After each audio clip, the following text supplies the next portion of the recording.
गांव में रहने वाला एक नौजवान लड़का पुरानी बुरी यादों को ना भूल पाने और एक ही चीज के बारे में बार बार सोचने की आदत से परेशान था। अगर उसे कोई कुछ कह देता या फिर उसके साथ कुछ थोड़ा सा भी गलत हो जाता तो वो बस उसी एक घटना के बारे में पूरे दिन सोचता रहता।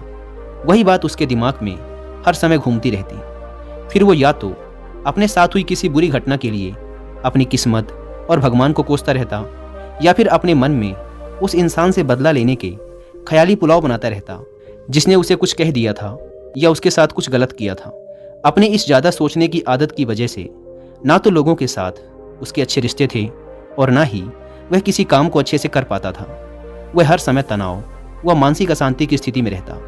उसकी ऐसी हालत को देखकर उसके एक मित्र ने उसे सलाह दी कि यहाँ पास के ही एक बौद्ध मठ में एक जैन मास्टर रहते हैं, तुम उनके पास जाओ, वो तुम्हारी इस मानसिक समस्या का कोई ना कोई समाधान अवश्य बता देंगे। वह नौजवान लड़का जैन मास्टर के पास जाता है और अपनी समस्या उन्हें बताता है कि कैसे वो एक ही घटना के बारे में बार बार सोचता रहता है और पुरानी बुरी बातों व यादों को भूल नहीं पाता।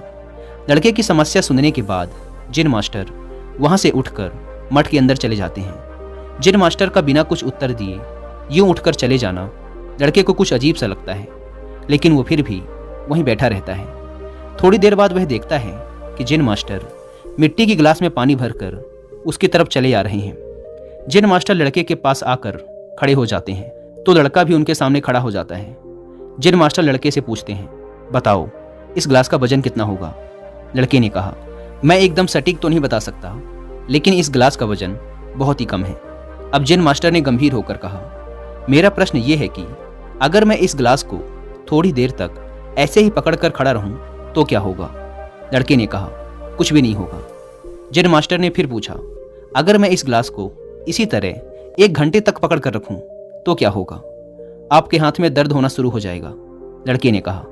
जैन मास्टर ने फिर प्रश्न किया, अगर मैं इस गिलास को ठीक इसी तरह पूरे दिन पकड़ कर रखूं तब क्या होगा?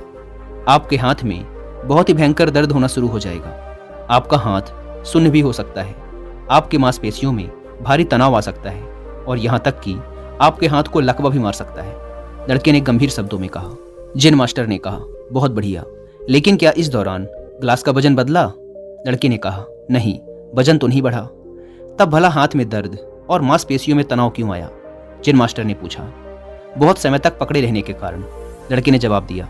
जैन मास्टर ने फिर प्रश्न किया, अब इस दर्द से छुटकारा पाने के लिए मैं क्या करूं? ग्लास को नीचे रख दीजिए। लड़के ने कहा।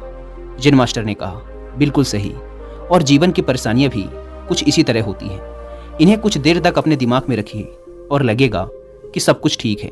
उनके बारे में ज़्यादा देर तक सोचिए और आपको पीड़ा होने लग जाएगी, और इन्हें और भी देर तक अपने दिमाग में रखिए, फिर ये आपको अशांत व पागल करने लग जाएंगी और आप कुछ भी नहीं कर पाएंगे। जैन मास्टर ने लड़के की तरफ इशारा करते हुए कहा, अपने जीवन की पिछली गलतियों और घटनाओं के बारे में सोचना जरूरी है, लेकिन उससे भी ज़्यादा जरूरी है उनसे सीखकर आगे बढ़ना। अगर तुम एक ही बात को पकड़कर बैठे रहते हो तो ठीक उस ग्लास की तरह यह भी तुम्हारे जीवन में दर्द पैदा कर देगा। अगर तुम आज अपने अतीत को लेकर बैठे रहते हो तो ये आज भी तुम्हारे हाथ से निकल जाएगा और फिर तुम भविष्य में इसके लिए पश्चाताप करोगे।